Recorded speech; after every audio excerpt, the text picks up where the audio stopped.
बीच middle class के लिए बड़ा दांव चल दिया। केजरीवाल ने मरकजी हुकूमत से मिडिल क्लास को राहत देने की मांग की है। केजरीवाल ने अपने साथ मुतालबात रखते हुए इसे मिडिल क्लास के लिए अपना मैनिफेस्टो बताया। बिल्कुल, आपको बताया कि केजरीवाल ने कहा कि उनकी पार्टी सड़क से लेकर पार्लियामेंट तक मिडिल क्लास की आवाज को बुलंद करती रहेगी। बजट इजलास में आम आदमी पार्टी के एमपी मिडिल क्लास की आवाज उठाएंगे।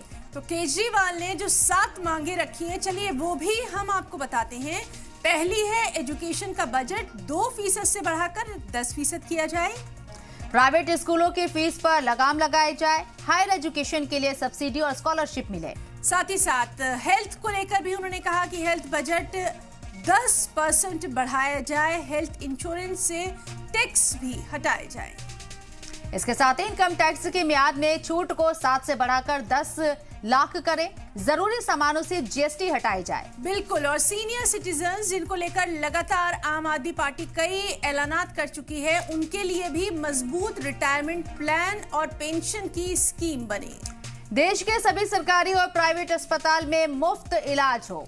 बुजुर्गों के लिए पहले रेलवे में 50% की छूट मिलती थी, उसे बंद कर दिया गया। उसे लेकर भी केजरीवाल ने कहा कि उसे फिर से शुरू किया जाए।